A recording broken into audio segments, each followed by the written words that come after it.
Hélène. Bonjour à tous. Et, bon, comme vous l'avez dit, nous avons déjà évoqué lors des précédentes tables rondes les questions de gouvernance, de mobilisation du foncier, les enjeux de la planification, comme de la programmation nécessaire à la mise en œuvre de la sobriété foncière. Pour celles et ceux qui n'ont pas pu y participer, vous pourrez les suivre en replay sur le site du PUCA et de la NCT. Et aujourd'hui, nous allons nous intéresser à une autre notion importante, donc celle du temps de la maturation du projet. Quand on parle de sobriété foncière, on est immédiatement confronté à la question sensible des terrains ou des espaces bâtis à acquérir, à densifier, à renaturer, à protéger et parfois même à dépolluer ou à démolir. Et au-delà des démarches de planification, la maîtrise foncière, comme la redéfinition des usages et la mobilisation des partenaires, induisent des démarches qui s'inscrivent dans le temps. Cette période à la fois d'attente et d'intenses démarches préalables s'accompagne même parfois aussi d'un urbanisme qualifié de transitoire, qui conduit à une réappropriation et à un aménagement progressif des espaces, et nous en reparlerons. Pour illustrer ces notions, pas toujours faciles à mettre en place dans la perspective d'intervention à plus long terme, nous irons donc, comme l'a dit Hélène, à Louviers, puis à Bastia, en Haute-Corse, et dans la métropole européenne de Lille à Houplines. Mais avant tout, je vais laisser la parole à Sylvain Criseau, urbaniste du cabinet Dixit.net, en charge de l'AMO nationale du programme TPSF, qui va nous dresser un panorama de l'avancement de l'expérimentation sur les 7 territoires pilotes. Après l'intervention de Sylvain, comme lors de chaque rencontre du cercle, nous écouterons le témoignage de l'un des 7 territoires pilotes, avec l'intervention de la ville de Louviers, sur laquelle je reviendrai tout à l'heure. Sylvain, c'est d'abord à toi pour 10 minutes. Merci beaucoup Pierre. Bonjour à toutes et à tous. Alors je vais faire court. Alors d'habitude quand on dit ça, c'est pas bon signe. Mais là je vais vraiment faire court parce qu'on est dans une période calme. Alors pas vraiment calme, on est en tout cas dans une période concentrée.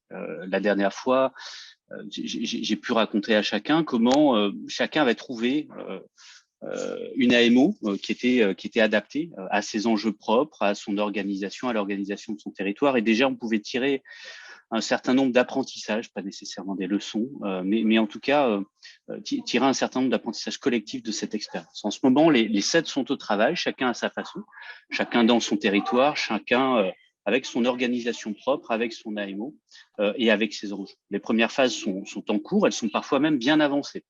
Alors, je vous rappelle, cette première phase, c'est l'identification dans les plis de la ville à la fois des espaces disponibles, mais aussi des temps disponibles pour faire projet, et puis en sélectionner une poignée pour imaginer ensuite les moyens de les activer. Ce sera la phase 2 qui n'a commencé nulle part et qui va commencer à démarrer à partir de la fin du printemps dans certains de ces territoires. Alors, on ne va pas interrompre le dialogue de ces territoires avec leurs AMO. C'est pour eux le moment de découvrir un territoire, mais surtout des acteurs, et puis aussi de se découvrir, tout en commençant à imaginer des stratégies pour les sites pilotes qui seront identifiés pendant la phase 2. Comment bien les sélectionner, mais aussi, surtout, comment les activer, leur donner finalement de nouvelles fonctions qui sont autant de moyens de trouver des usages dans la ville déjà là, en alternative à l'étalement urbain, à l'artificialisation des sols. Alors, c'est des objets aussi, des objets concrets qui, au-delà d'être des projets en soi, sont des objets de dialogue territorial et finalement aussi une bonne opportunité d'engager une conversation locale autour de ces enjeux de sobriété foncière. Car on a bien des sujets qui sont imbriqués, mais qui sont un peu différents. Des sujets de nature technique qui sont aussi associés à des enjeux de méthode, de compétences, on l'a vu. Comment révéler le foncier invisible, comment l'activer, des sujets de gouvernance, des sujets de compétences avec, comme le soulignait Hélène, des enjeux de disponibilité d'acteurs, voire d'invention de nouvelles typologies d'acteurs qui permettent de recycler et d'activer un foncier plus complexe.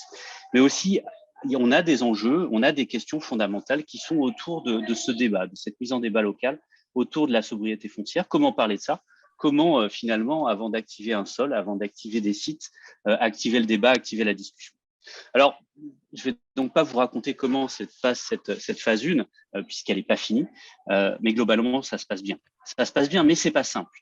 Alors, on partage avec les chefs de projet, avec d'un côté toute l'équipe du PUCA et de la DGALN qui est mobilisée, moi-même, et puis les chefs de projet individuellement, en fonction de l'avancée des différents projets, chacun suivant son propre chemin. Et puis, on a des réunions régulières aussi, des réunions techniques sur lesquelles on a une forme de petit cercle Des réunions techniques qui nous permettent de partager à la fois les réussites, les difficultés, d'hésiter, d'échanger, mais en tout cas de capitaliser. On en a une demain. Et puis on en aura une grosse en juin sur laquelle on va enfin se voir tous ensemble. C'est important. Donc ce petit cercle des pilotes, des techniciens qui sont à la manœuvre, qui sont les chefs de ces projets-là localement, mais aussi leurs AMO, de façon à partager sur un moment d'articulation de la démarche d'expérimentation, c'est-à-dire cette fin de phase 1. Ce sera l'occasion de partager et donc de capitaliser.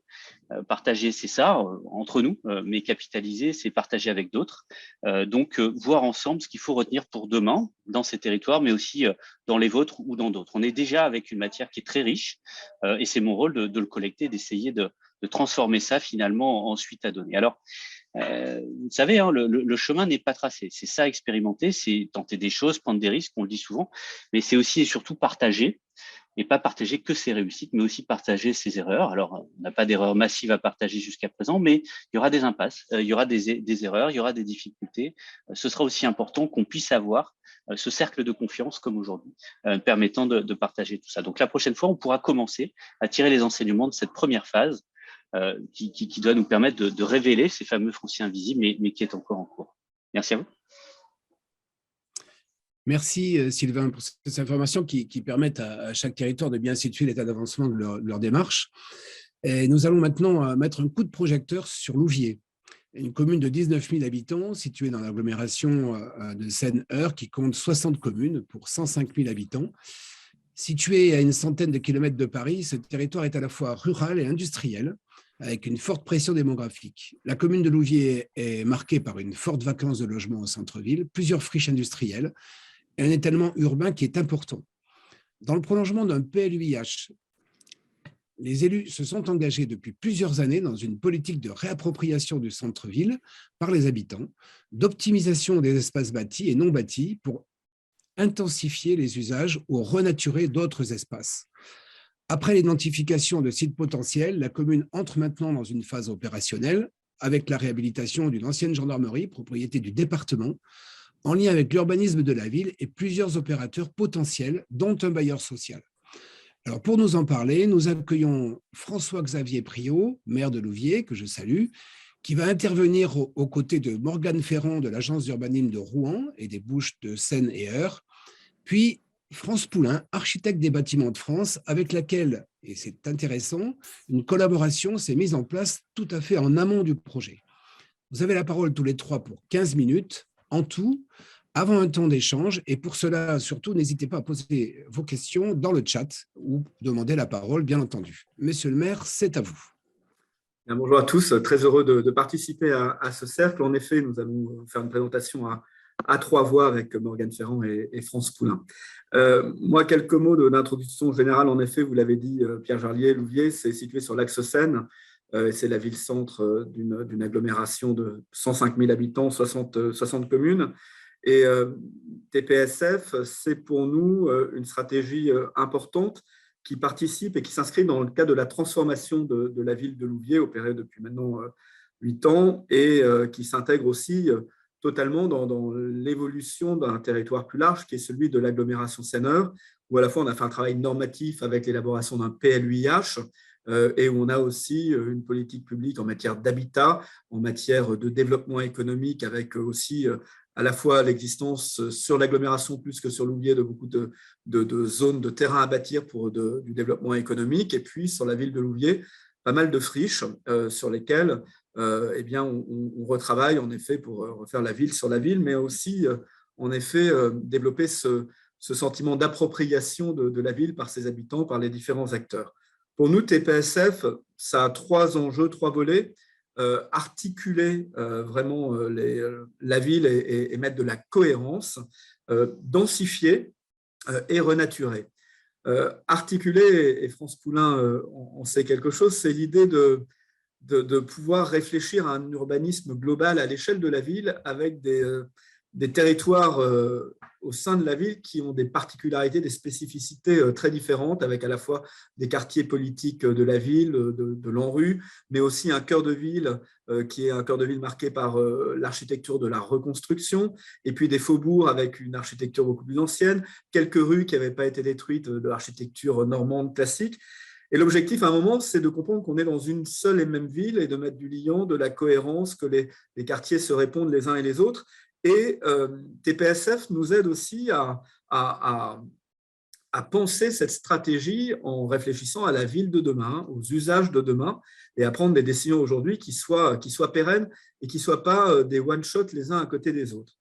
L'autre sujet, c'est en effet la densification, et notamment, vous avez parlé de vacances importantes en cœur de ville, mais cette architecture de la reconstruction, elle est parfois compliquée pour des questions d'isolation thermique, d'usage actuels qui ne sont pas adaptés. Et donc, tout l'enjeu aussi, c'est d'utiliser l'ensemble du bâti et pas seulement un faible pourcentage du bâti, ce qui nous aide aussi, et on a une OPARU que nous avons lancée opérationnellement ces dernières semaines, avec l'idée de justement pouvoir aussi apporter une réponse à une augmentation de la population que nous constatons de façon maintenant assez durable à Louviers, puisque là aussi, depuis 2014, tous les ans, on gagne des habitants et on en a gagné près d'1 millier depuis 8 ans, et qu'il faut à la fois leur proposer des choses neuves et puis aussi utiliser l'existant pour cela. Et puis renaturer, c'est important pour une ville agréable à vivre, pour cette stratégie d'une ville moyenne aujourd'hui, alors post-Covid, mais on avait senti ça avant le début de la crise sanitaire. En gros, développer la ville facile, la ville où on a des usages différents et simultanés entre une voie verte, des usages de loisirs, des usages économiques, des usages d'habitation, des usages commerçants avec un cœur de ville qu'on développe activement, et avec l'idée de se dire on peut, en utilisant aussi les différents modes de transport, rendre la ville beaucoup plus facile. Et TPSF, là aussi, nous y aide, avec l'idée dans la renaturation de se dire, et ça peut parfois nous conduire à faire évoluer quelques documents d'urbanisme, parce qu'on se rend compte que quand on commence à avoir une image, une vision globale de son territoire, parfois on a intérêt à ne pas construire sur des zones constructibles, et parfois en revanche à peut-être construire un tout petit peu sur des zones qui sont non constructibles, mais pour des raisons qui ne sont pas liées à la protection de la nature, mais à des considérations qui étaient un petit peu sans lien avec ce qui nous occupe aujourd'hui, et que ça oblige aussi vraiment à repenser notre développement à la fois à l'échelle de la ville et bien sûr au-delà à l'échelle d'un territoire plus large qui est celui de notre agglomération. Et donc, et j'en termine par là pour arriver à un exemple concret qui est celui de cette fameuse ancienne gendarmerie. Il se trouve qu'il y a une gendarmerie toute neuve qui a été construite à Louviers, même si Louviers n'est pas en zone gendarmerie mais en zone police, mais ça c'est le paradoxe, mais une ancienne gendarmerie qui date des années 60, donc a fermé ses portes en plein centre-ville il y a 18 mois.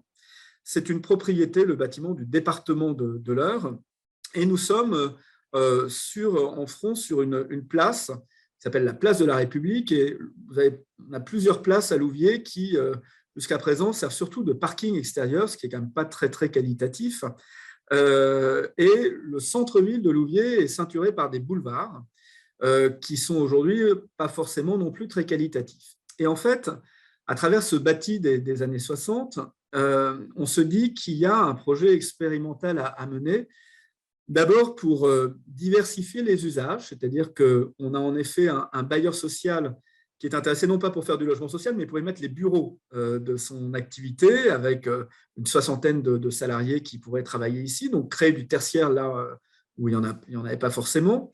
On a aujourd'hui, sur cette place, on a ce bâtiment qui coupe la place des boulevards, et on a une réflexion à moyen et à long terme sur ces fameux boulevards qui ceinturent Louviers, et on se dit que là, on a une opportunité à partir de ce bâti, peut-être de penser à une ouverture végétalisée vers les boulevards, à requalifier à terme ces boulevards, et donc ça peut être le point de départ, ce projet, sur ces boulevards. Et puis après, une réflexion qui est soit de la déconstruction, soit de la réhabilitation, à voir ce qui est le plus intelligent, le plus pertinent, pour en fait imaginer un programme de logement, mais qui ne prenne pas toute la totalité du bâti actuel, pour justement avoir en même temps ce projet d'urbanisme, requalifier la place qui est aujourd'hui un parking à ciel ouvert, des boulevards.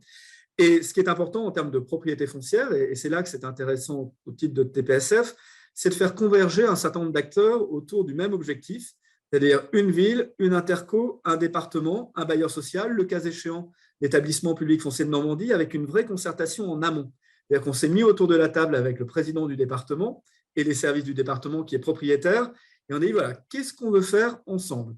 Et on va écrire un projet, et on a besoin évidemment du soutien de l'agence d'urbanisme qui travaille à nos côtés, de l'architecte des bâtiments de France, pour penser le plus tôt possible ce projet de façon conjointe et concertée, et pour être à la fois dans un exercice pilote sur la diversité des usages, sur l'urbanisme, sur la renaturation et sur un projet urbain cohérent.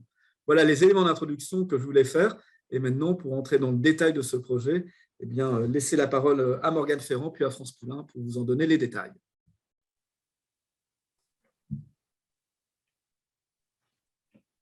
Alors, je crois qu'il faut vous brancher votre micro. On ne vous entend pas, Madame Ferrand.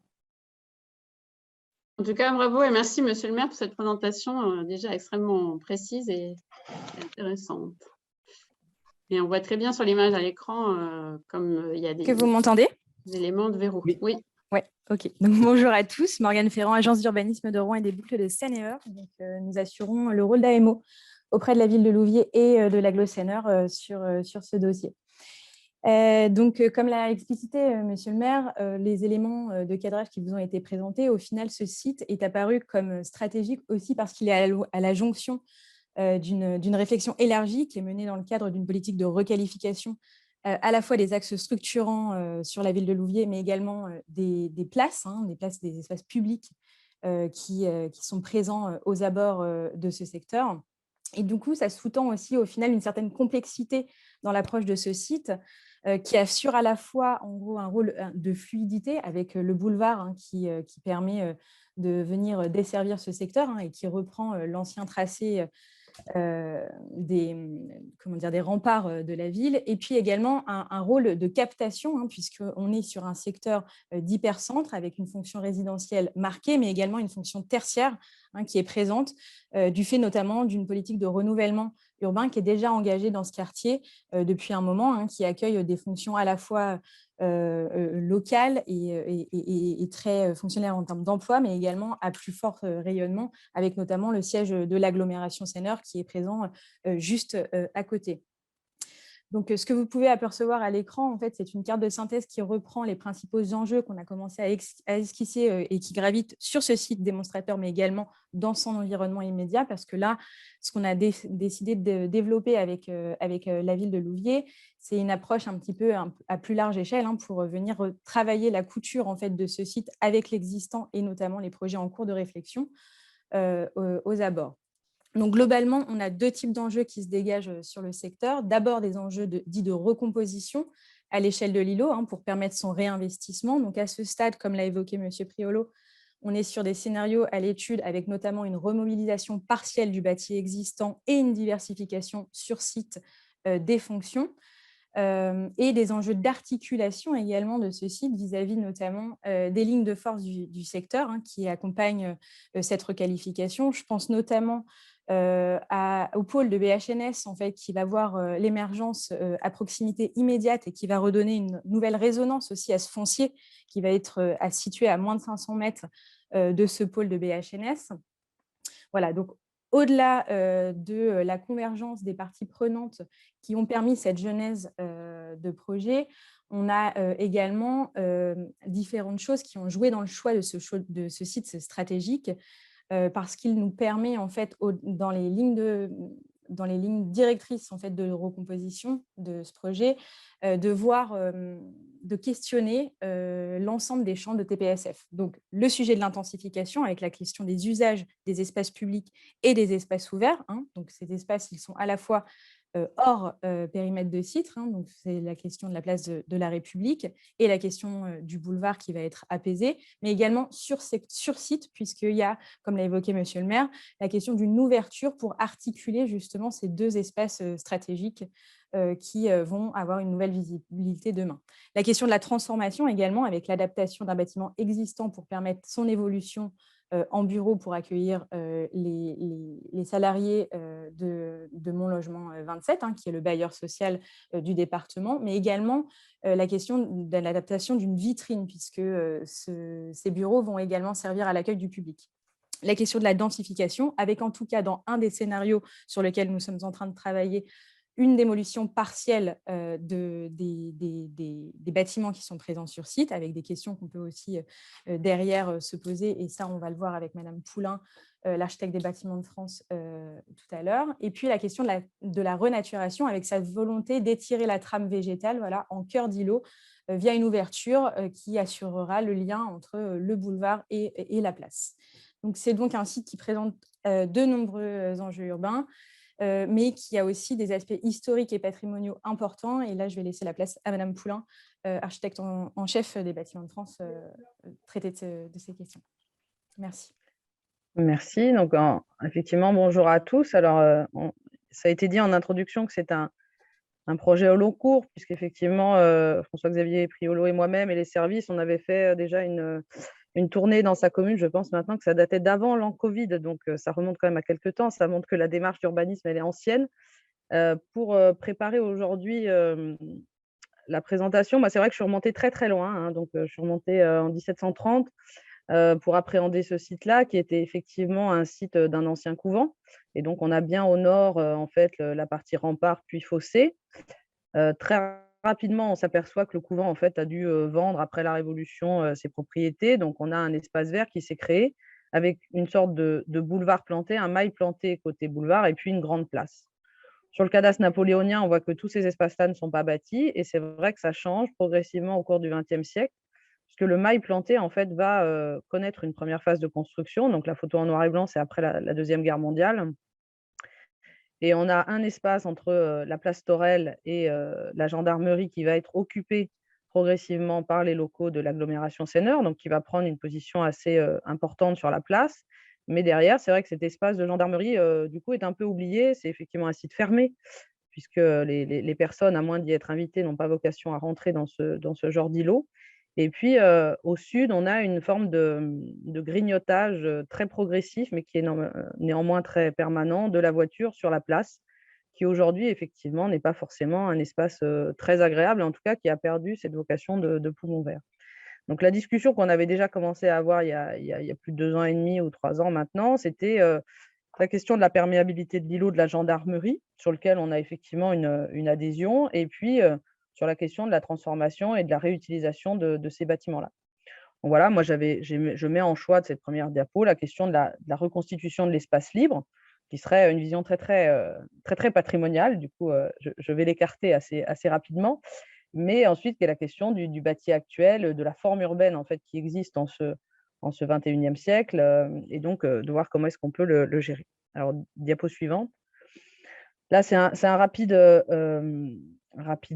petit reportage photographique. Alors, il ne faisait pas très beau ce jour-là et nous ne sommes pas encore au printemps. Du coup, voilà, les arbres ne sont pas verts, mais on s'aperçoit qu'on a des bâtis qui sont…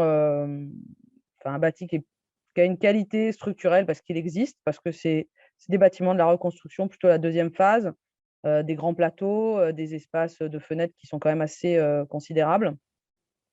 Par contre, une trame verte, comme vous voyez, qui fait l'objet d'une lente, je parlais de grignotage, mais aussi d'une absence de replantation de certains arbres qui manquent, etc.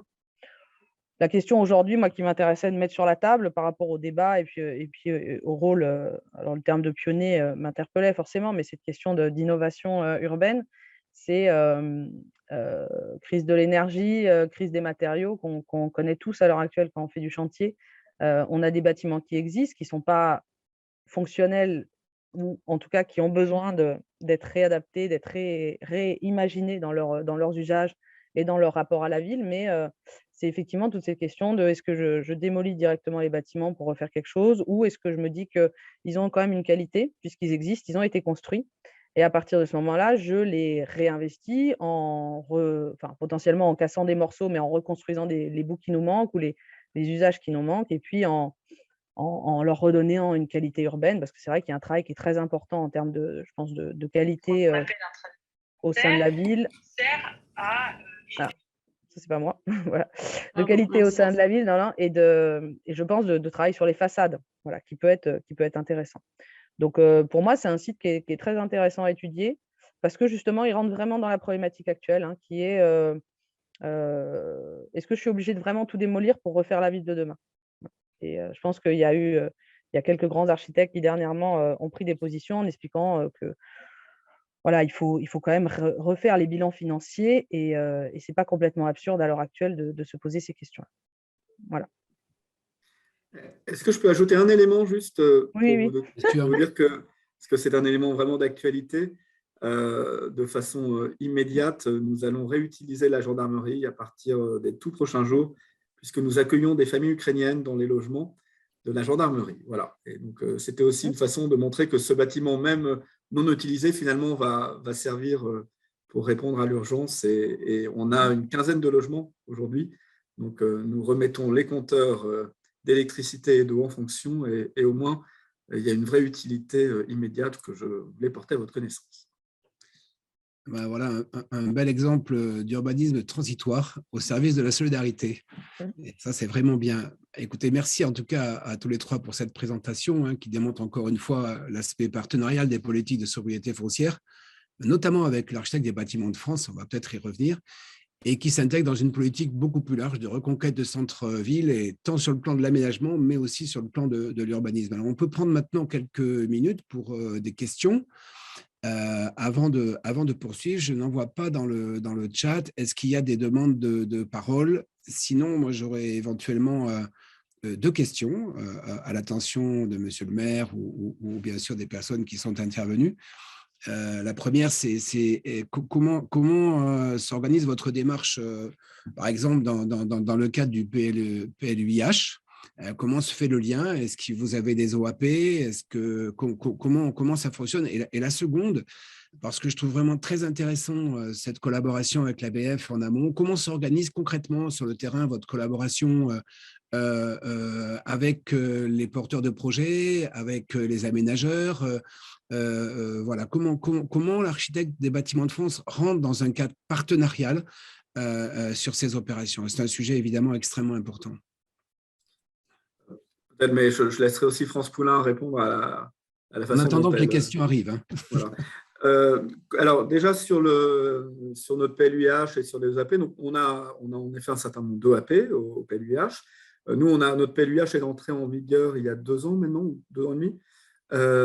Alors là, sur ce site, on n'a pas d'OAP et on est voilà, on est sur une zone constructive, mais le projet, au moment où on a élaboré en fait le PLUIH, on n'avait pas à ce stade, on n'était pas encore dans TPSF, on ne l'avait pas identifié, mais donc oui, sinon on a ailleurs des OAP.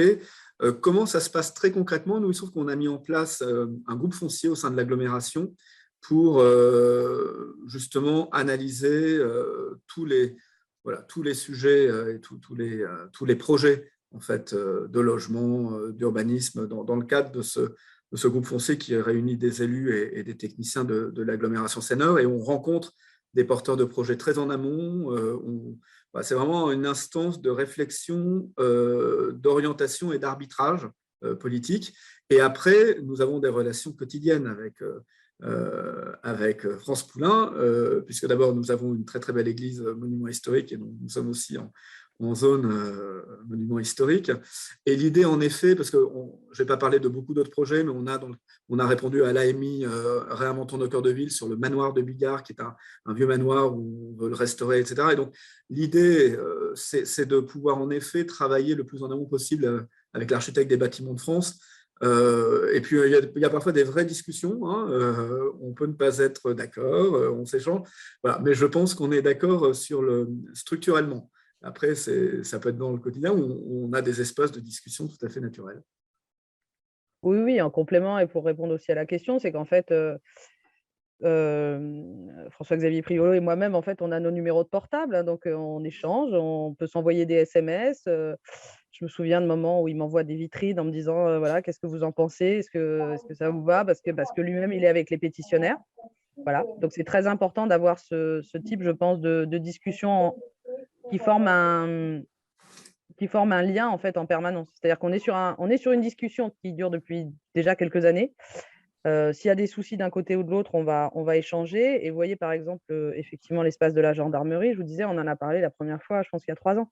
Donc, c'est une vision aussi, mais là, qui est quand même à mettre à crédit, je pense, du maire de la commune, j'en parle devant lui, hein, mais il le sait, mais il a une vision qui est très, très urbaniste hein, par rapport à d'autres élus. Voilà, donc je pense que c'est une commune sur laquelle il y a un vrai projet urbain, il y a une vraie structuration, une organisation, en fait, mais une pensée urbaine, ce qui n'est pas si fréquent que ça, parce que des fois, on peut avoir des élus qui ont des pensées sur des places, sur voilà, des interventions qui sont tout à fait correctes. Mais là, je pense qu'on a quand même un élu qui est plus urbaniste que d'autres. Voilà. Donc, ça facilite beaucoup les discours et les dialogues qu'on peut avoir tous les deux. Hein. Après, tout le monde sait aussi dans le département, enfin, voilà, sur Louviers, c'est le cas. Je pense qu'il y a d'abord des prises de contact qui sont faites par les porteurs de projets auprès de la municipalité.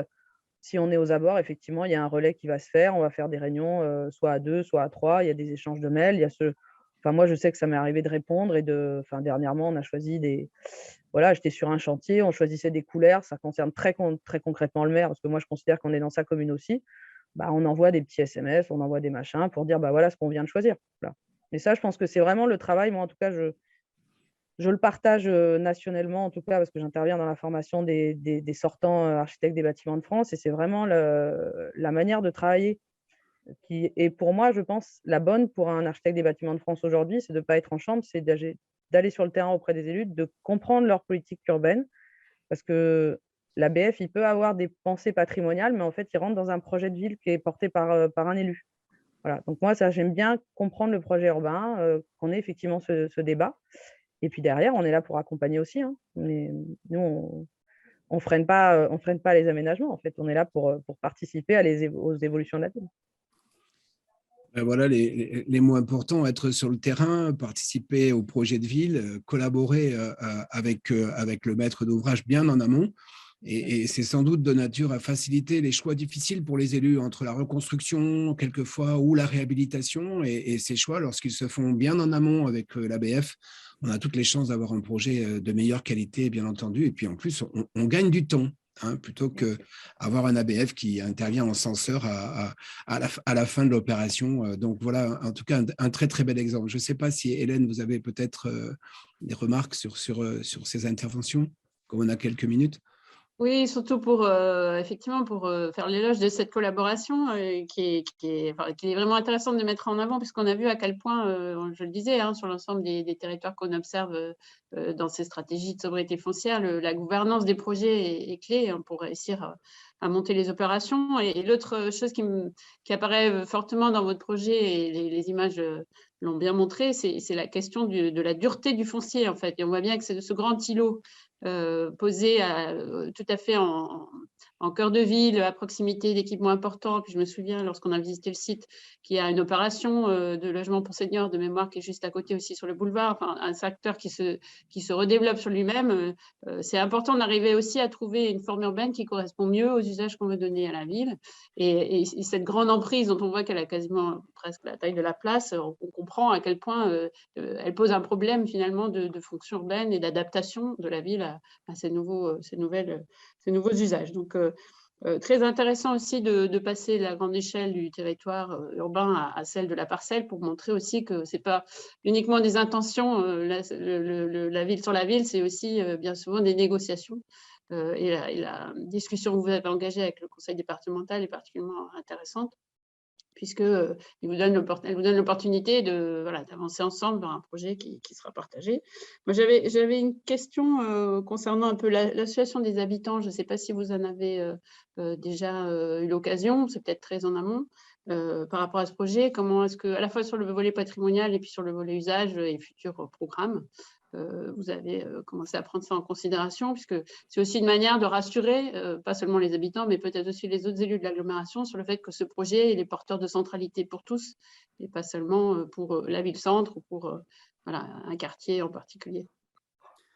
Alors, sur ce projet-là, on fait les choses par étapes à ce stade. C'est l'idée déjà de se mettre d'accord entre les différentes parties prenantes et de le faire en circuit court, c'est-à-dire pas en en bilatéral chacun, mais de mettre au même moment autour de la table tous les acteurs pour pouvoir aller vite. Et après, et là on travaille en lien avec l'agence d'urbanisme, on a lancé, dans le cadre du programme Action Cœur de Ville d'ailleurs, à la fin du mois de janvier, une plateforme qui est le site des habitants de la ville, qui s'appelle j'aimelouviers.fr, et sur lequel on a 3 volets, un volet d'entraide, un volet sortir à Louviers et un volet participation des citoyens, sur lequel on va faire les choses de façon intelligente, c'est-à-dire pouvoir mettre aussi des projets en ligne pour faire réagir des habitants, pour aussi ouvrir le jeu, que ce ne soit pas toujours les mêmes qui participent, et peut-être à partir d'esquisses, à un moment de mettre plusieurs scénarios, d'avoir aussi peut-être une orientation. En revanche, là, sur ce projet de la gendarmerie, nous ne sommes pas propriétaires. C'est vraiment le département qui a aussi une équation financière à respecter. Donc, on regarde aussi ça par rapport à l'équation financière du département. Donc, en gros, dans la chronologie, d'abord, on se met autour de la table pour être sûr de la faisabilité pour les parties prenantes. Et après, l'idée, en effet, et c'est là qu'intervient la consultation des habitants à l'échelle globale, parce que ce n'est pas un sujet pour les riverains, c'est un sujet plutôt en effet d'urbanisme global, c'est de pouvoir proposer plusieurs scénarios et de voir lequel pourrait emporter la majorité, mais pas d'être uniquement sur une seule proposition. Et d'utiliser cette plateforme en ligne pour le faire. Merci. Est-ce qu'il y a d'autres demandes de parole, par exemple? Je ne vois pas de questions dans le chat. Donc, on peut peut-être continuer, Hélène, si vous voulez bien. Et donc, après ce premier témoignage de terrain, nous allons accueillir Vincent Montrieux, qui est sous-directeur de la qualité du cadre de vie à la Direction générale de l'aménagement, du logement et de la nature, qui va nous faire le point sur l'état d'avancement des dispositions du ZAN dans les décrets d'application de la loi, et notamment en matière d'élaboration et de révision des documents d'urbanisme. Voilà, Monsieur Montrieux, vous avez la parole. C'est une intervention qui est attendue. Donc, je vous laisse la parole volontiers pour 10 minutes. Je vous remercie, Monsieur le sénateur. Alors, je vais peut-être, si c'est possible, je crois que ça va pouvoir fonctionner. J'avais une présentation, voilà. Et normalement, je vais pouvoir vous la partager. Est-ce que vous la voyez bien? Oui, ça fonctionne. Ça par contre, elle n'est fonctionne, pas en sauf plein que écran. voilà, elle n'est pas sur la bonne page, elle n'est pas en plein écran, mais je vais la mettre dans ce format-là, ça va être beaucoup mieux. Parfait, merci Vincent. Voilà. Oui, alors bonjour à tous. Alors, tout d'abord, je vous prie d'excuser le fait que j'ai dû un peu chambouler l'agenda, puisqu'initialement, je devais passer en début de votre séance de travail. Mais j'avais une bonne excuse, puisque justement, nous, dans le cadre du service après-vote de la loi climat et résilience, nous lançons en ce moment une grande opération de formation, alors notamment à destination des services déconcentrés. Et donc, je faisais une intervention peu ou prou sur la même thématique à destination de nos services déconcentrés qui pourront ensuite mieux accompagner les collectivités dans notamment toute la déclinaison des dispositions que le législateur a entendu prendre en matière de lutte contre l'artificialisation des sols. Voilà, donc en l'espace de 10 minutes, je vais aller évidemment très rapidement.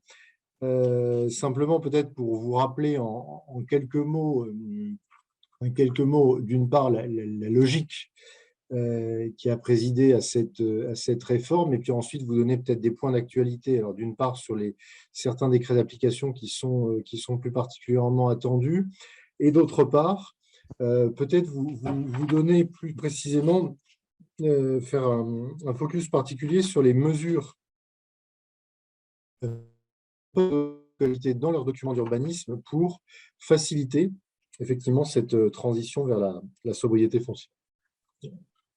Peut-être pour rappel, l'économie générale de la réforme est la suivante. L'idée est d'atteindre l'objectif du zéro artificialisation nette en 2050 et de réduire de moitié le rythme de consommation des espaces naturels, agricoles et forestiers en l'espace de 10 ans.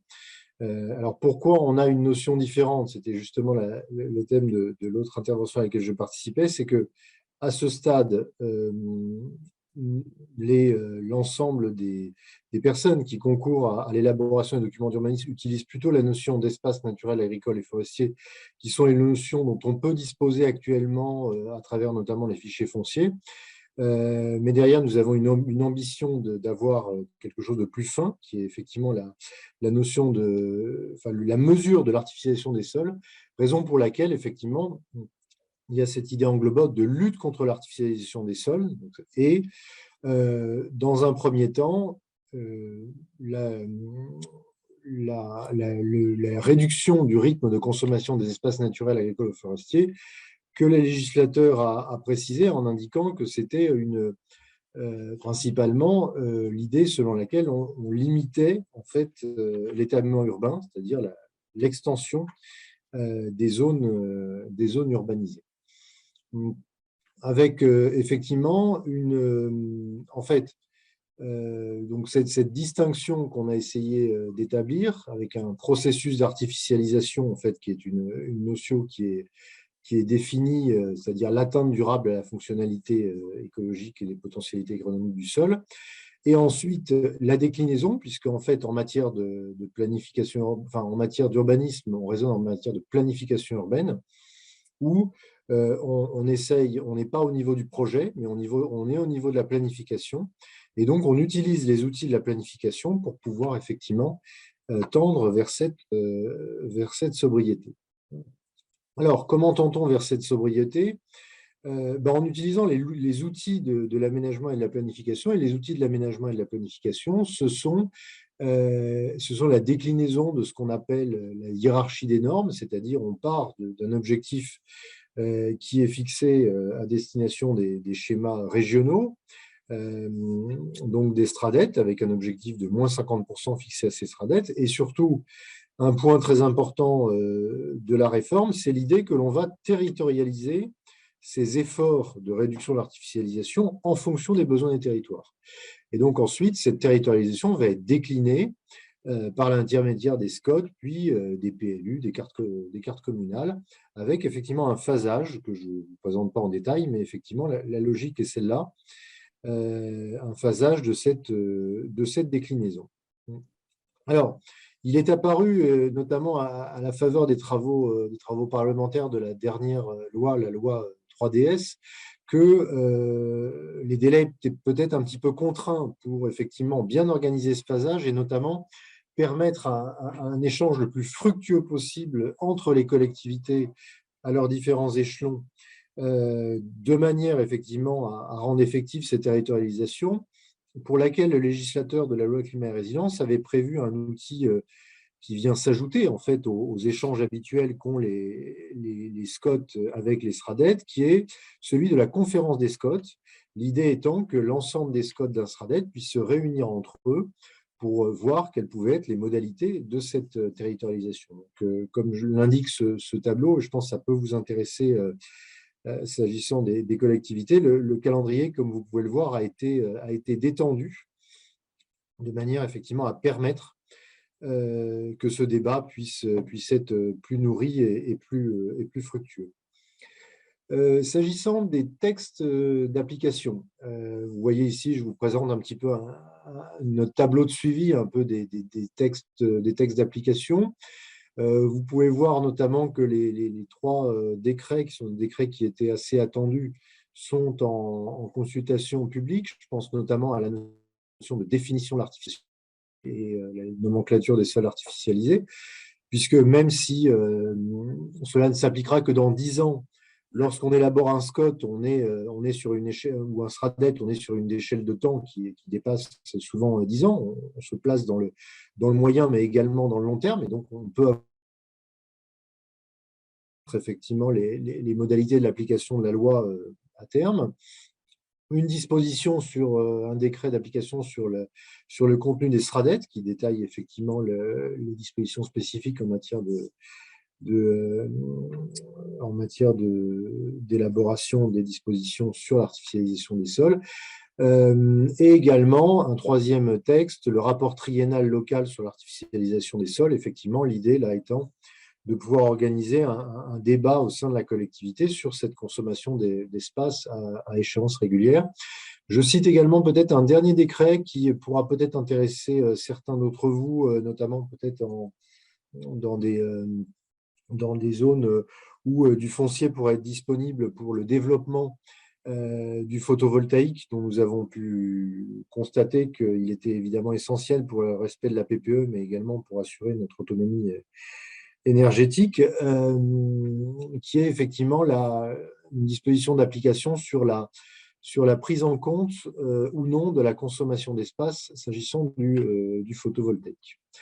Bon, je passe peut-être sur un certain nombre de dispositions, mais vous voyez que les travaux en matière d'élaboration des textes d'application avancent de manière à permettre assez rapidement à l'ensemble des collectivités de pouvoir disposer des règles d'application claires pour l'élaboration de leurs documents de planification, mais également pour d'autres aspects. Je pense notamment la question des dérogations aux règles de hauteur pour les constructions bois, qui sont également, par exemple, des choses pour lesquelles il est pertinent de pouvoir avoir les idées claires assez rapidement.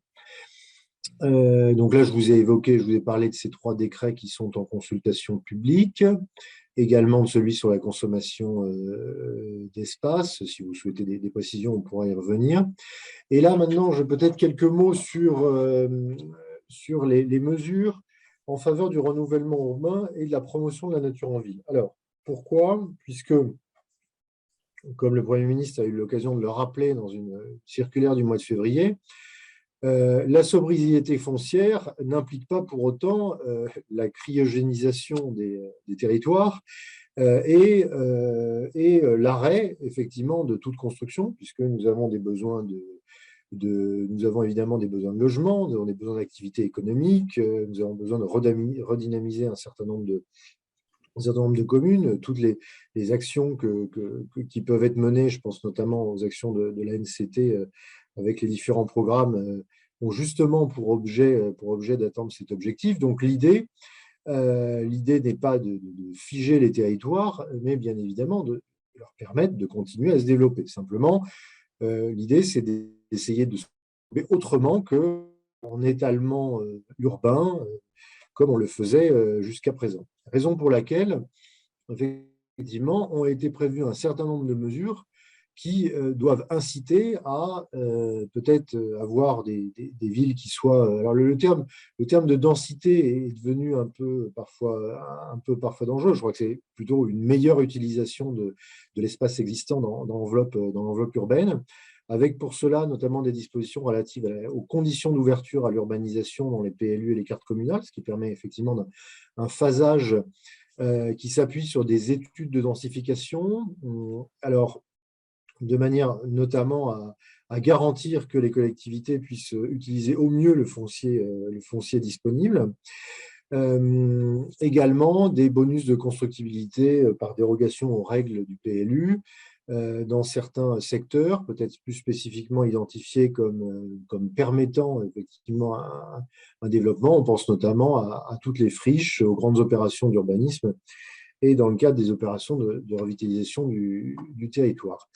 Et également, le fait de renforcer cette capacité à pouvoir se développer en restant dans les limites de l'enveloppe urbaine ne doit pas pour autant à conduire à rendre les villes, enfin les collectivités, les communes uniquement bétonnées. Et donc, ont été également prévues des dispositions, qu'il s'agisse des zones préférentielles de renaturation dans les SCOT, pour la mise en œuvre des continuités écologiques, l'obligation pour les agglomérations urbaines importantes de prévoir des coefficients de pleine terre et de biotopes, des bonus de constructibilité, par exemple, pour la création d'espaces extérieurs du type balcon, de manière effectivement à pouvoir proposer aux habitants des constructions certes collectives, certes non consommatrices d'espace, mais pour autant agréables à vivre, avec effectivement cette demande très forte de la part de nos concitoyens à la suite des différents confinements que nous avons connus. Donc voilà un petit peu quelles étaient les mesures sur lesquelles je souhaitais peut-être appeler plus spécifiquement votre attention et qui figurent dans les dispositions législatives et que vous pourrez utilement, à l'occasion de la révision de vos documents d'urbanisme, peut-être mobiliser. Un dernier point pour effectivement les outils que je fais un peu de publicité pour les outils que met à disposition l'État pour aider les collectivités, avec notamment la base de données artificialisation développement durable.gouv.fr avec notamment l'Observatoire de l'artificialisation qui vous permet d'obtenir un grand nombre de données pertinentes pour l'élaboration de vos différents projets de planification. Et donc des ressources tout à fait conséquentes et pertinentes dans ce cadre-là.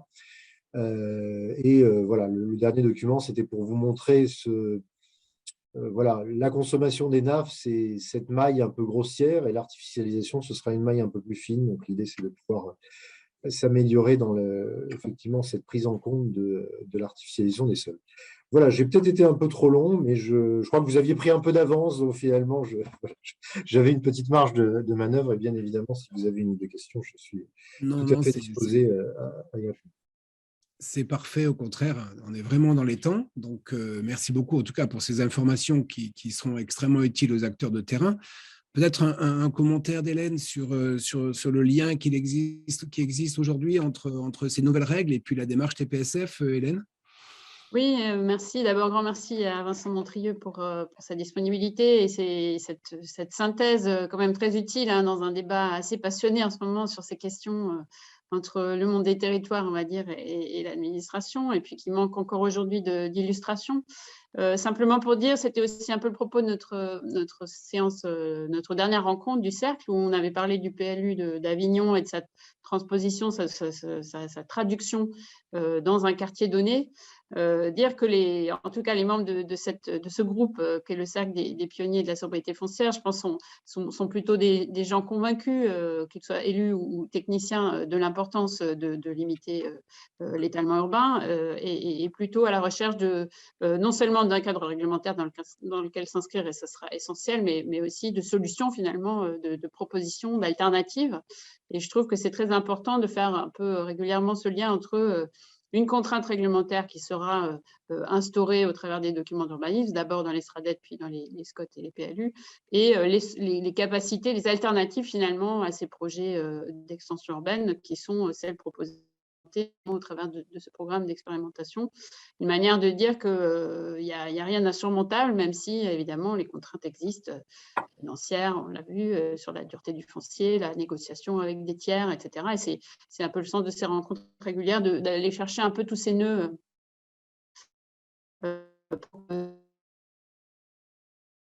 contraintes dures, mais bien comme une opportunité de faire différemment de l'aménagement. Je crois que le lien à faire de manière récurrente entre le document territorial qu'est le PLU ou le SCOT et les solutions d'aménagement qui sont celles qui sont présentées dans ces rencontres est vraiment essentiel. Et donc, je pense que voilà, c'est une bonne chose d'avoir la DGALN à nos côtés pour aussi exprimer, et ça l'a été dans cette présentation, que les enjeux d'abord de description du sol plus finement que par les zonages urbains du PLU, notamment cette idée de l'artificialisation, et l'idée aussi que la renaturation, la végétalisation fait partie de la lutte contre l'artificialisation, même si ça peut paraître un peu contre-intuitif. Voilà, c'est très important, et que cette loi, elle est aussi une loi pour favoriser, reconquérir, développer la biodiversité, y compris dans les espaces urbains, et comme un gage finalement de qualité de revitalisation de ces espaces urbains. Donc, grand merci à Vincent. Je ne suis pas sûre qu'il y ait des questions. En tout cas, il va être temps de passer à la séquence suivante. J'en vois une quand même, Sylvain Lambert, peut-être qu'on peut lui donner la parole une minute et puis passer à la séquence d'après. Une petite minute. Merci beaucoup, je tiens dans la minute. Alors, dans ce cas-là, vous disiez on n'a pas beaucoup d'illustrations. Moi, je voudrais témoigner d'un véritable blocage actuel et de ma question. Alors, désolé pour les petites fautes sur la nuance. Merci de vous présenter peut-être, pardon, d'où vous parlez. Pardon, je faisais vite dans ma minute. Je suis Sylvain Lambert, le directeur de l'aménagement du développement pour la communauté d'agglo Ardennes Métropole. C'est un peu au nord de la France, bord de la Belgique et en pleine expansion. Charleville-Mézières. Voilà. Charleville-Mézières, voilà, sur Avignon comme président. On a une zone d'activité qui se trouve sur une commune qui a très peu artificialisé ces dernières années, qui donc, pour l'expression rapide, a peu de droits pour les années suivantes. On veut développer cette zone d'activité. Le PLU doit être révisé, évidemment. Le PLU ne passe pas auprès du préfet, c'est logique, puisqu'on dépasse les objectifs de diviser par 2 l'artificialisation sur cette commune. J'insiste sur le périmètre communal, c'est ce qui nous pose problème. Par contre, les communes environnantes se sont étalées à outrance les dernières années. J'aurais donc, de par la loi aujourd'hui, tout intérêt à les m'étaler sur les communes qui sont autour de cette zone d'activité et à les consommer du foncier, mais de manière totalement déraisonnable sur ces communes, plutôt que d'étendre la zone d'activité qui est coincée entre une autoroute, une avenue et une zone d'activité commerciale, zone d'activité économique et commerciale. Donc, c'est vraiment, s'il y a un endroit où on doit artificialiser et développer, c'est bien à cet endroit-là. Or, la loi, aujourd'hui, fait que le préfet refuse cette modification du PLU parce qu'on est obligé d'examiner le dossier à l'échelle communale en l'absence de PLUI et de SCOT. Je sais que la solution se trouve sur un PLUI ou un SCOT, mais il se trouve qu'aujourd'hui, on n'en a pas. Voilà, je voulais témoigner de cette vraie difficulté qui n'est pas du tout dans une volonté d'artificialiser à outrance, puisque nous sommes engagés dans la sobriété foncière et la ville sur la ville, etc. Merci de m'avoir écouté. Merci. Peut-être un élément de réponse extrêmement rapide, parce qu'on a déjà presque 10 minutes de retard. Hélène ou Monsieur Montrieux. Mais oui, peut-être juste en quelques instants, indiquer que c'est justement l'objectif de la territorialisation. C'est le cas que vous évoquez. Alors, effectivement, la première réponse qu'on pourrait vous faire, c'est faites un PLUI et le problème sera réglé. Mais bon, à défaut, l'idée justement de cette territorialisation qui doit se faire au niveau régional. Alors, elle peut se faire idéalement lorsqu'il y a un SCOT.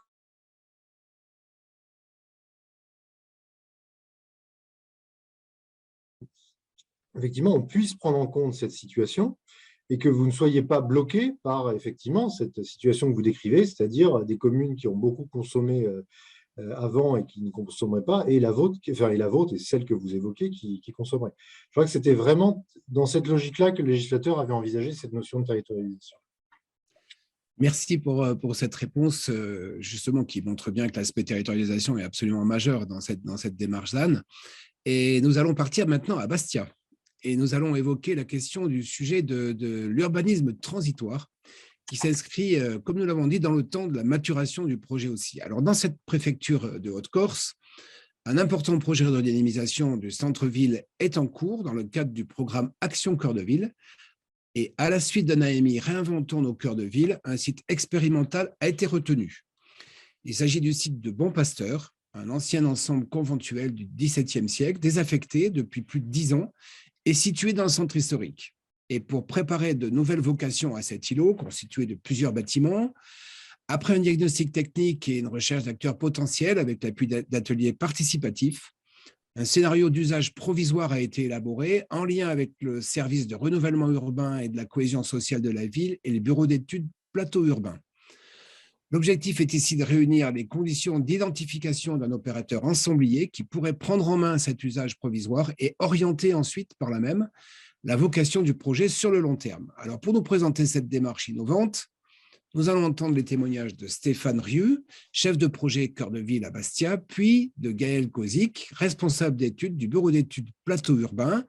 Alors, c'est à vous pour une quinzaine de minutes avant un temps d'échange. N'hésitez pas encore une fois à poser vos questions. Essayez de tenir le délai parce que sinon, on va être vraiment en retard. C'est à vous. On va faire tout pour. Vous m'entendez bien, hein? Très bien. Bien.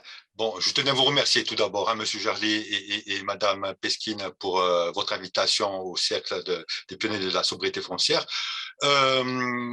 Alors, le site du Bon Pasteur, alors qui est un site contraint, comme vous le voyez, en fait, plus exactement, il est inscrit dans le programme Action Cœur de Ville. En fait, et pour préciser le programme Action Cœur de Ville, une des principales caractéristiques de ce programme, c'est également jouer sur l'opportunité foncière qu'offrent les dents creuses, qu'offrent les bâtiments vacants.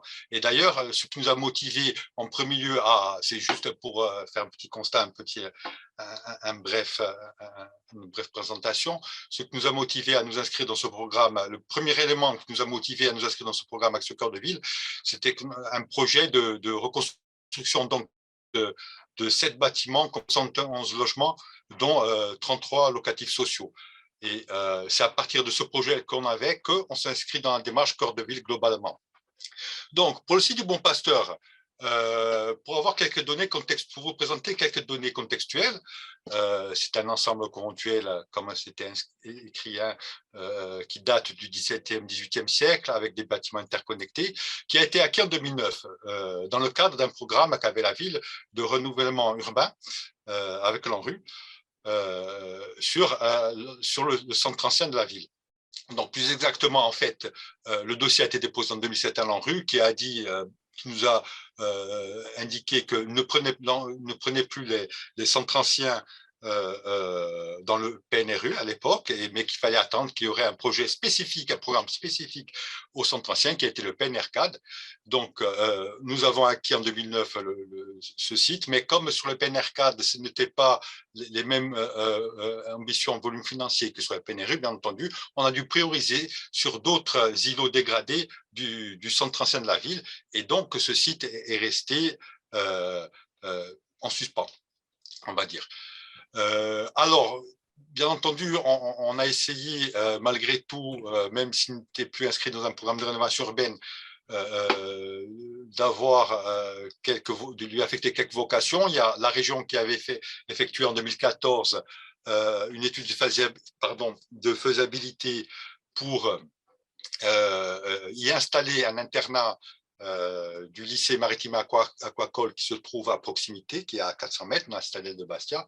Mais au regard de la complexité du site, notamment au niveau des accès PMR, cette option a été abandonnée.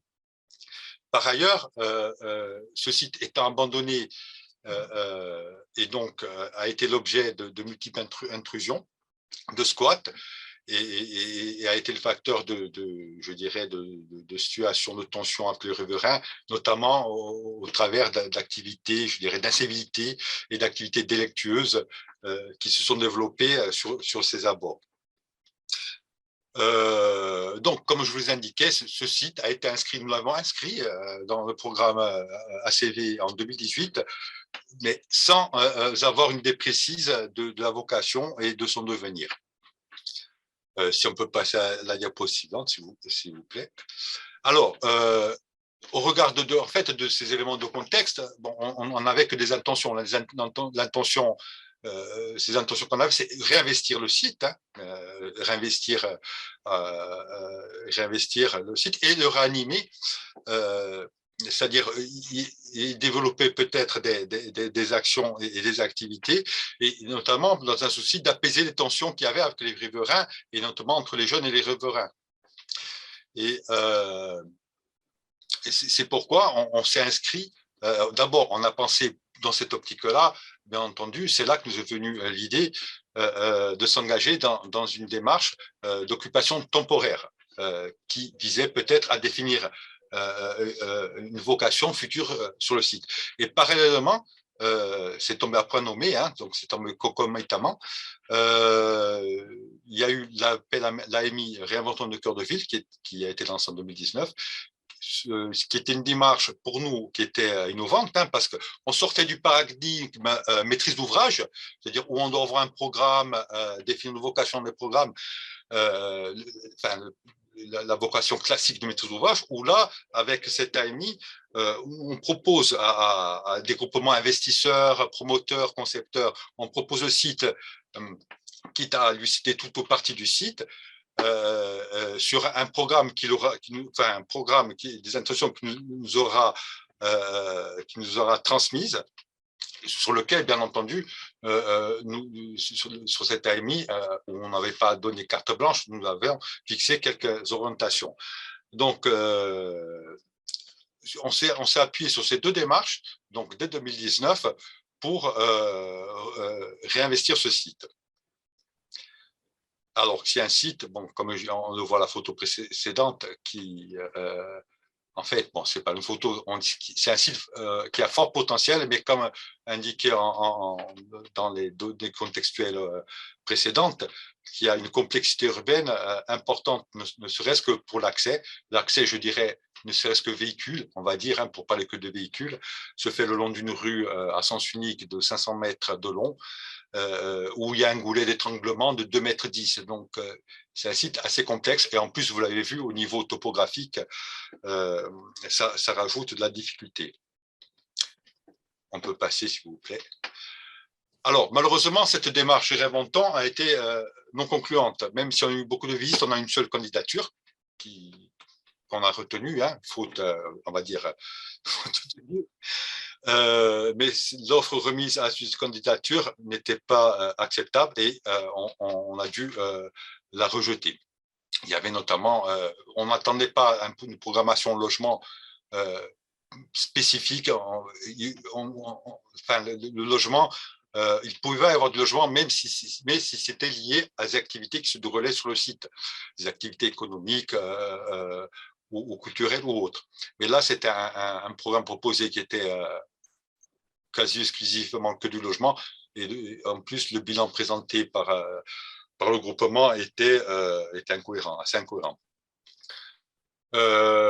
Donc, sur l'occupation temporaire, de toute façon, nous ne l'avons pas arrêté, nous avons déroulé la démarche en parallèle.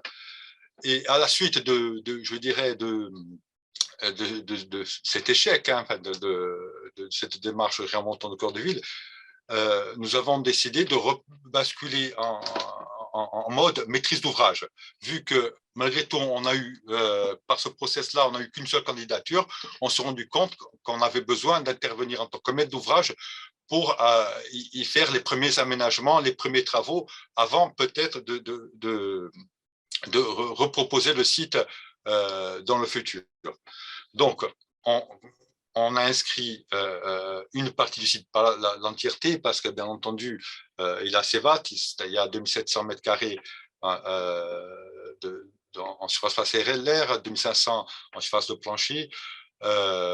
Donc, juste une partie du site, on l'a inscrit dans l'appel à projet Fonds Friches, hein, pour pouvoir y engager des travaux, je dirais, de viabilisation primaire, hein, de mise hors d'eau, hors d'air, de curtage pour pouvoir accéder au site parce qu'il est totalement enclavé, et également pour effectuer les travaux de dépollution amiante. Ce sont des travaux qui se sont avérés après le diagnostic technique effectué avec, notamment avec Plateau Urbain. Ce sont des travaux qui se sont avérés importants, ne serait-ce en volume et en quantité.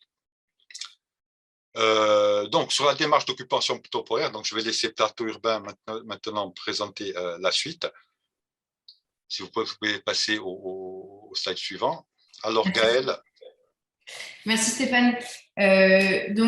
Bonjour à tous. Effectivement, moi je suis Gaëlle Gozic, je suis responsable d'études au sein de la coopérative Plateau Urbain.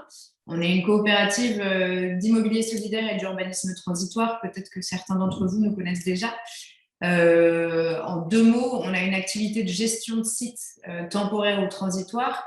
Et parallèlement à ça, on a développé une activité de conseil et d'accompagnement des maîtrises d'ouvrage qui souhaitent porter des projets transitoires.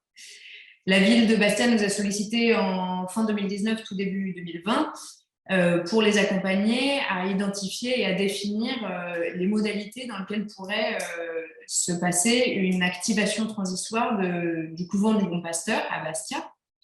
Peut-être qu'on peut passer à la slide suivante.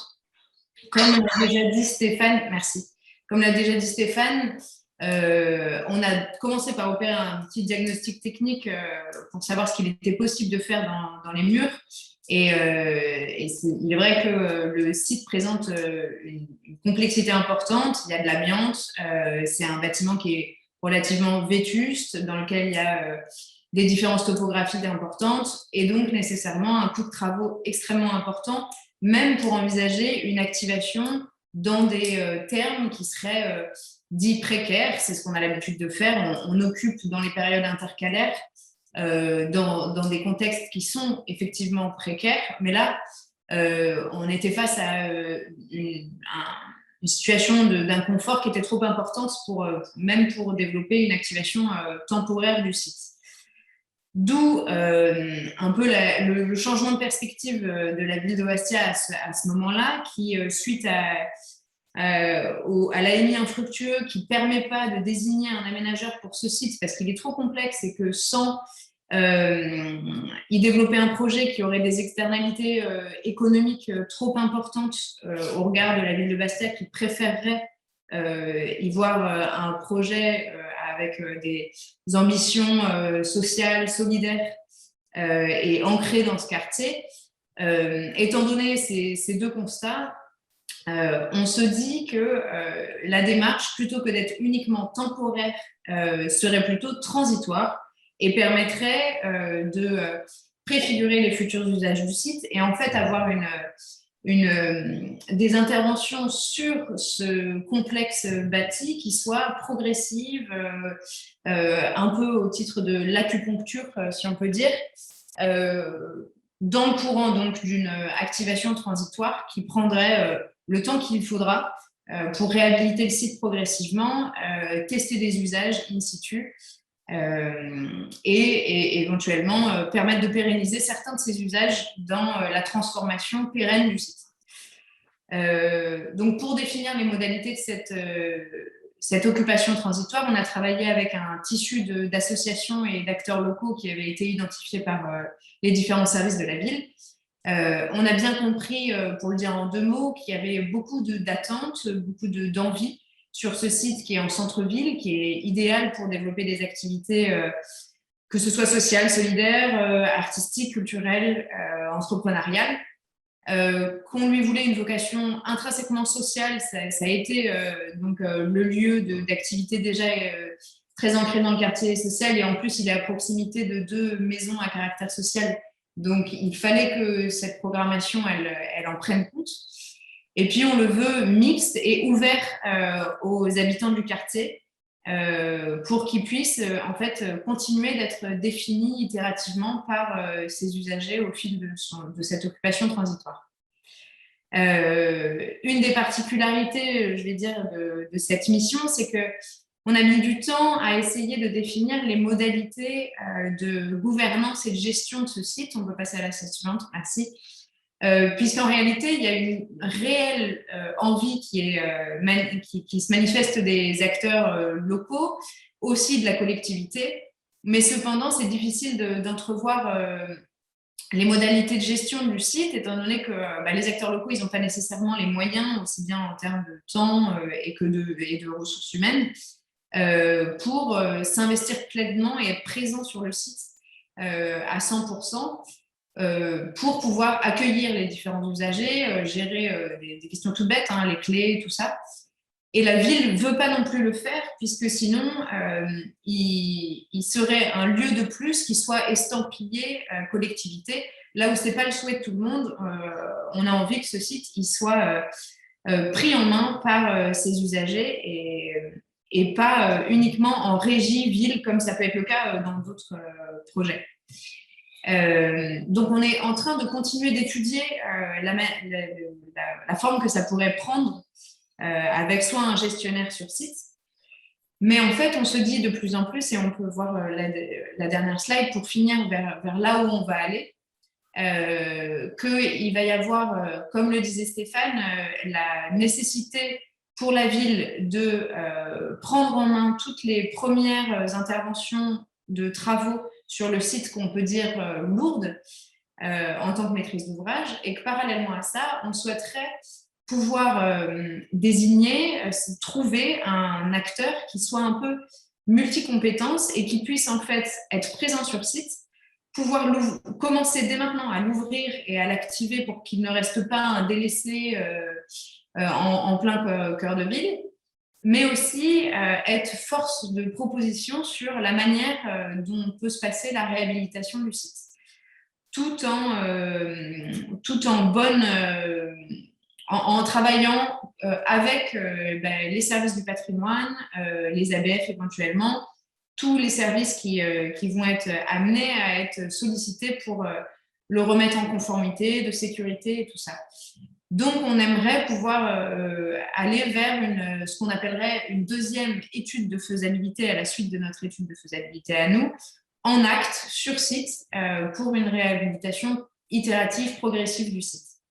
Et je crois que dans l'intervention qui va suivre, peut-être que Mélia, du collectif Ça Profite, sera en mesure de parler un peu de ce qui s'est fait et ce qui est en train de se faire au couvent des Clarisses à Roubaix, et qu'en est un très bon exemple.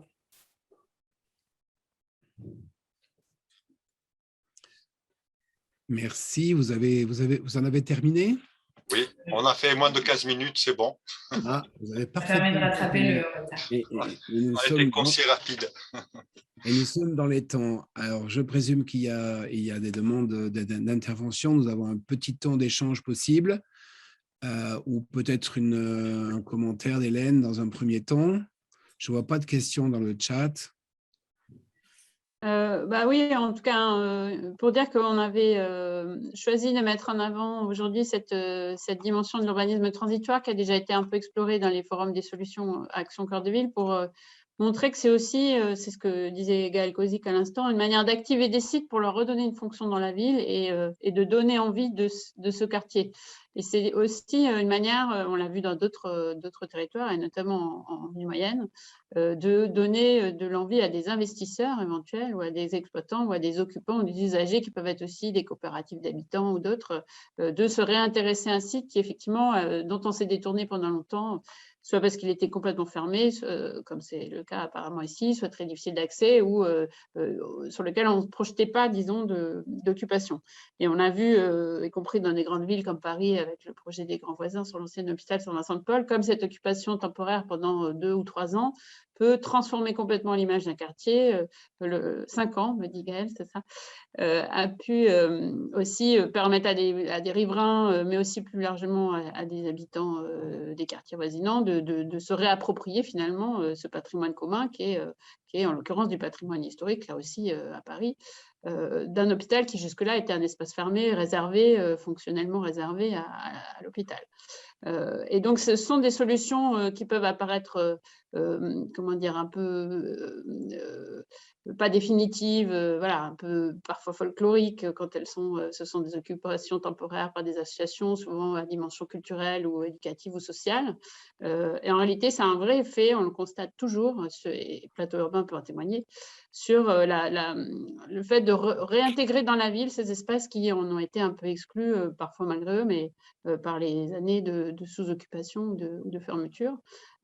Et donc, c'est un vrai levier de revitalisation. Et pour ces questions qu'on évoque depuis le début de redensification foncière ou de réutilisation de quartiers urbains existants, bien souvent, si on ne passe pas par cette première étape, en fait, on n'arrive pas à réussir l'étape suivante. C'est-à-dire que même si on trouve un investisseur partant pour réaliser une opération, parfois on se trompe dans cette opération, on va un peu vite en besogne, et elle n'arrive pas à trouver son rythme et son modèle d'exploitation, parce qu'il n'y a pas eu ce temps un peu de maturation, finalement, d'appropriation de la transformation d'usage du site.